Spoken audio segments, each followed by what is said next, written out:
तो स्वागत है आप सभी का सफलता सीरीज में। तो हम लोग चैप्टर 5 कर रहे थे, तो आज उसके आगे के क्वेश्चन डिस्कस करते हैं। तो आज का पहला क्वेश्चन है कि रूप तरंग किसका काव्य संग्रह है। ऑप्शन ए है रामविलास शर्मा, बी है केदारनाथ अग्रवाल, सी है पंत, डी है गिरजा कुमार माथुर। तो रूप तरंग हो जाएगा ऑप्शन ए रामविलास शर्मा का है। यहाँ कुछ पॉइंट दिए गए हैं, चलिए डिस्कस कर लेते हैं। तो रूप तरंग रामविलास शर्मा का काव्य संग्रह है। रामविलास शर्मा का एक अन्य काव्य संग्रह सदियों के सोए जाग उठे इम्पोर्टेंट है। केदारनाथ अग्रवाल के काव्य संग्रह देख लेते हैं। तो युग की गंगा, नींद के बादल, लोग आलोक, फूल नहीं रंग बोलते हैं, आग और आईना, गुल मेहंदी, पंख और पतवार, बम्बई का रक्त स्नान, हे मेरी तुम, मार प्यार की थापे, ये केदारनाथ अग्रवाल के काव्य संग्रह हैं। चलिए अगला क्वेश्चन देखते हैं। क्वेश्चन है निम्न में से कौन सा दूसरा सप्तक में शामिल नहीं है। तो दूसरा सप्तक में यहाँ कुंवर नारायण नहीं आएंगे। कुंवर नारायण जो है तीसरे सप्तक के हैं, जबकि धर्मवीर भारती, शमशेर बहादुर सिंह और नरेश मेहता जो है दूसरे सप्तक के कवि हैं। दूसरा सप्तक का प्रकाशन कब हुआ था? तो 1951 में हुआ था, और तीसरा सप्तक का 1959 ईस्वी में। तीसरे सप्तक के कवियों में प्रयाग नारायण त्रिपाठी है, मदन वात्स्यायन है, विजय देव नारायण शाही है, कुंवर नारायण है, सर्वेश्वर दयाल है, केदारनाथ सिंह है, कीर्त चौधरी है। दूसरे सप्तक में इसका प्रकाशन 1951 में हुआ। के कवियों में शमशेर बहादुर सिंह आते हैं, भवानी प्रसाद मिश्र, शकुन माथुर, हरनारायण घनव्यास, नरेश मेहता, धर्मवीर भारती और रघुवीर सहाय आते हैं। अगला क्वेश्चन है निम्न में से कौन सा काव्य संग्रह अज्ञेय का नहीं है। तो यहाँ पे अज्ञेय का जो नहीं है बताना। यहाँ से देखो, यही अज्ञेय का नहीं, कितने नाव में कितनी बार ये है। हरी घास पतझड़ पर ये भी है, आंगन के पार द्वार ये भी है, जबकि यहाँ से देखो जो है अज्ञेय का नहीं है, ये जो है केदारनाथ सिंह का है। इनके अन्य काव्य संग्रह हैं अभी बिल्कुल अभी, जमीन पक रही, अकाल में सारस, टॉलस्टॉय और साइकिल, उत्तर कबीर और अन्य कविताएं, बाघ इनकी जो है केदारनाथ सिंह की लंबी कविता है। कितनी नाव में कितनी बार, हरी घास पर छड़वर, आंगन के पार द्वार किसका है? अज्ञेय का है। अगला क्वेश्चन है कि नदी के दीप किसकी रचना है। तो नदी के दीप यहाँ पे हो जाएगा अज्ञेय की। ऑप्शन डी राइट हो जाएगा, है ना।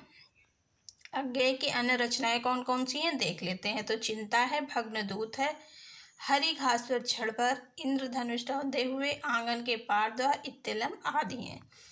मैथिली शरण गुप्त की रचनाएं हैं जयद्रथवध, पंचवटी, साकेत, यशोधरा, जय भारत और भारत भारती। जबकि निराला की रचनाओं में आता है अनामिका, परिमल, गीतिका, तुलसीदास, कुकुरमुत्ता, नए पत्ते, अणिमा, गीत कुंज, आराधना और बेला। चलिए देखते हैं नागार्जुन की रचनाएं कौन सी हैं। तो नागार्जुन जो है अकाल और उसके बाद है बादल को घिरते देखा है और कालिदास, ये जो है नागार्जुन की रचनाएं हैं। अगला क्वेश्चन है कि सर्वेश्वर दयाल सक्सेना की रचनाएं कौन सी हैं। तो यहाँ पे सर्वेश्वर दयाल सक्सेना की रचना है एक सूनी नाव व जंगल दर्द, ये है सर्वेश्वर का, यानी कि ऑप्शन डी राइट हो जाएगा। जबकि जो है जादू नहीं कविता कात्यायनी का है। जादू नहीं कविता किसका है? कात्यायनी का। सात भाइयों के बीच चंपा, ये भी कात्यायनी के। आमने सामने कुंवर नारायण का। आत्मजयी भी कुंवर नारायण का है। शतरंगे पंखों वाली नागार्जुन का। तालाब की मछलियां नागार्जुन का है। अगला क्वेश्चन है कि नई कविता के तीसरा सप्तक के कवि कौन है। तो नई कविता में जो तीसरा सप्तक है उनके कवि केदारनाथ सिंह है ना। तीसरा सप्तक के कवियों को देख लेते हैं। कुंवर नारायण, कीर्त चौधरी, मदन वात्स्यायन, सर्वेश्वर दयाल सक्सेना, प्रयाग नारायण त्रिपाठी और विजय नारायण शाही हैं, है ना। तीसरा सप्तक के प्रकाशन कब हुआ था? तो 1959 ईस्वी में हुआ था। अगला क्वेश्चन है कि प्रयोगवाद की क्या विशेषताएं थी। तो यहाँ पे बताना है प्रयोगवाद की विशेषताएं। आकाशीय कल्पना थी, राजनीतिक विचारधारा का समावेश था, या फिर जनता से दूरी थी, या शिल्पगत चमत्कार था। तो प्रयोगवाद में शिल्पगत चमत्कार देखने को मिलता है, तो ऑप्शन डी राइट हो जाएगा। यहाँ पे कुछ जो है प्रयोगवाद की विशेषताएं बताई गई हैं जो देख लेते हैं। शिल्पगत चमत्कार जो है, अहंकार व्यक्तिवाद, नग्न यथार्थवाद, अति बौद्धिकता, उपमानों की नवीनता, निराशावाद और अलंकार तथा छंद विधान, ये जो है विशेषताएं प्रयोगवाद की हैं।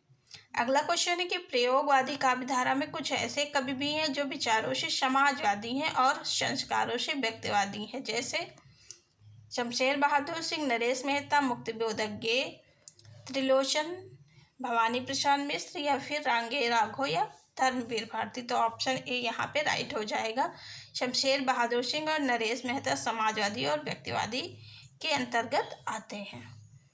अगला क्वेश्चन है कि रिक्त पंक्ति लिखिए। मैं ब्रह्म राक्षस का सजल उर शिष्य होना चाहता, जिससे कि उसका अधूरा कार्य यहाँ पे फिल करना, फिर है संकट पूर्ण निष्कर्षों तलक पहुँचा सकूं। तो यहाँ पे उसकी वेदना का स्रोत, यहाँ पे ऑप्शन बी राइट हो जाएगा। यहाँ पे आएगा कि उसकी वेदना का स्रोत संगत पूर्ण निष्कर्षों तलक पहुँचा सकूं, है ना। अगला क्वेश्चन देखते हैं कि कविता और कवि का नाम लिखिए। कविता और कवि, यहाँ पे कविता दी गई है, इसके कवि का नाम बताना है। तो कविता है कि रेत का विस्तार नदी जिसमें खो गई कृष्णधार। यह कविता किसकी है? तो ये कविता है अंतःसलीला से अज्ञेय की, है ना। अगला क्वेश्चन है कि कवि और कविता का नाम लिखिए। कवि या कविता का नाम इसमें भी बताना है। तो कविता यहाँ दी गई है कि इतने में हामी में से अजीब कराह सा कोई निकल भागा, भरे दरबार आम में मैं भी संभल जागा। तो ये भूल गलती सी है, भूल गलती कविता से ये लिया गया है और किसका है? मुक्तिबोध का, यानी कि ऑप्शन बी राइट हो जाएगा। अगला क्वेश्चन देखते हैं। अगला क्वेश्चन भी ऐसे ही है कि रिक्त पंक्तियाँ लिखी हैं, तो यहाँ फिल करना है। खोजता हूँ पठार, फिर लिखा है पर्वत समुंदर, जहाँ मिल सके मुझे मेरी वह खोई हुई आत्म संभाव। तो यहाँ पे क्या होगा कि खोजता हूँ पठार, पहाड़, समुंदर, जहाँ मिल सके मुझे मेरी वह खोई हुई परम अभिव्यक्ति अनिवार्य, यानी कि ऑप्शन बी यहाँ पे राइट हो जाएगा, है ना। अगला क्वेश्चन है कि मुक्तिबोध का ब्रह्म राक्षस किसका प्रतिनिधि है? तो मुक्तिबोध का जो ब्रह्म राक्षस है वो बुद्धिजीवी का है प्रतिनिधि, है ना। ऑप्शन ए राइट हो जाएगा। मुक्तिबोध की रचनाएं जो हैं देख लेते हैं। चांद का मुटेड़ा, भूरी भूरी खाक, धूल, इनकी चर्चित कविताओं में अंधेरे में ब्रह्म राक्षस, अंतःकरण का आयतन और भूल गलती आता है। उसके बाद अगला क्वेश्चन है कि मैंने देखा एक बूंद सहसा उजली सागर के झाग से, रंग गई क्षण भर ढलते सूरज की आग से। उपर्युक्त पंक्तियां किस कवि की हैं? तो ये है अज्ञेय की, ऑप्शन ए राइट हो जाएगा। यहाँ पे गिरजा कुमार माथुर की जो है पंक्तियां हैं जो इम्पोर्टेंट हो सकता है एग्जाम में आ जाए, तो देख लेते हैं कि लाल आंचल से पसीना पोंछ दो, बाल पतली उंगलियों से ओछ दो, है ना। आज का ये लास्ट क्वेश्चन है कि हम तो सारा का सारा लेंगे जीवन, कम से कम वाली बात न हमसे कहिए। उपर्युक्त काव्य पंक्तियों के कवि कौन से हैं?